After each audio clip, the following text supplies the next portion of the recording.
Alors moi, je suis sur un sujet un peu d'actualité. C'est une église en Suisse, à Lucerne, qui a créé un Jésus en IA. Donc là, il y a Jésus qui est représenté. Donc bon, c'est une représentation de Jésus, hein, c'est culturel. Il est blanc, hein. On peut dire qu'il est un peu bronzé quand même. Il a des yeux, il a pas des yeux bleus comme les Jésus anglo-saxons ou américains. Voilà, il y a une espèce de système de confessionnal dans lequel on peut interagir avec l'avatar. Et c'est construit à partir des textes, hein, des écritures. Et donc, ils ont publié voilà, les résultats. Il y a eu 900 conversations. Ils les ont enregistrées en plus. Voilà. Ils les ont enregistrés, mais ils ont gardé la confidentialité, j'espère. Oui, mais c'était une expérience. Hein, je pense que personne n'était... Voilà. Et on se rend compte de ce que ça veut dire. Je plaisantais en disant que c'est la seule chose que Notre-Dame a ratée, c'est de ne pas avoir immédiatement posé la question de l'intelligence artificielle au XXIe siècle. Voilà, ils ont trouvé l'expérience provocante. Il y en a qui ont trouvé que c'était carrément du blasphème, parce qu'on faisait parler les écritures. Si on s'attendait de ça des Suisses, quand même. Ben non. Et puis en plus, c'est un peu des babas cool. Il y a un côté artistique aussi. Il y a une démarche finalement, parce que l'Église et toutes les religions ont toujours cherché les choses qui pouvaient impressionner ou toucher les masses. On a oublié, mais les cathédrales, c'était pour des populations qui savaient ni lire ni écrire.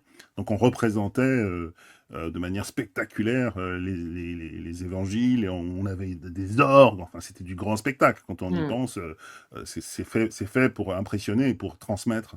Donc il est tout à fait logique que toutes ces technologies soient intégrées. Mais effectivement, ça peut provoquer la même chose que ce qu'a provoqué finalement l'invention de l'imprimerie, puisqu'à partir du moment où les Bibles sont disponibles, il n'y a pas quelqu'un qui a la parole divine parce qu'il sait lire. Donc là, on peut imaginer que demain, on a son Jésus à la maison auquel on peut poser des questions.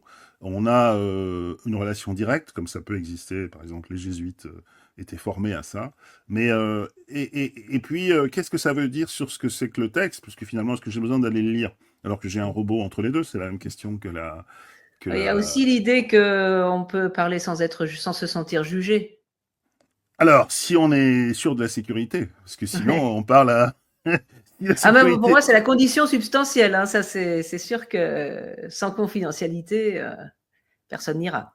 Mais, enfin, on a déjà commencé à discuter de ça avec les avatars, hein, avec les compagnons. On est dans un mélange d'intime. Et puis, alors, si on fait des scénarios catastrophes, tous les scénarios de radicalisation sont possibles. C'est pour ça que cette expérience en Suisse, bien calme, bien gentille, bien tranquille, elle est, comme souvent, aussi un peu flippante. Parce que si c'est mis dans les mains de gens qui ont l'objectif d'endoctriner, finalement, ça peut être pire que tout ce qu'on a inventé jusqu'ici, parce que cet entraînement d'une IA, en plus avec une forme comme ça, avatar, plutôt cool, bah, ça peut embarquer des gens qui ont des difficultés. Voilà. Donc je pense que toutes les religions... Moi, je trouve que c'est super d'un point de vue écoute, mais pas super d'un point de vue réponse.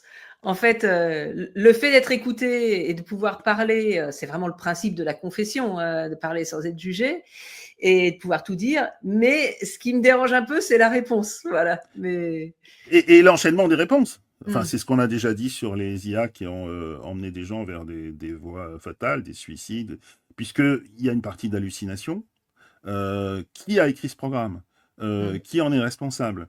Et puis, on a vu déjà la radicalisation avec YouTube, avec des médias, des plateformes, des réseaux sociaux. Imagine que tu es ça dans un réseau social personnalisé, avec toutes les datas qu'ils ont sur toi, ou sur nous. On rentre dans des formules assez terrifiantes, hein, de contrôle des esprits. Donc, on navigue, je pense que dans beaucoup des discussions qu'on a, il ne faut pas apparaître réac ou anti-progrès, mais il faut quand même aussi dire que on joue avec le feu, quoi. Et là, je pense qu'on joue avec le feu, mais que c'est fascinant, et dès que tu commences à te projeter, tu as des fous rires, et puis tu peux aussi avoir des moments d'angoisse, quoi.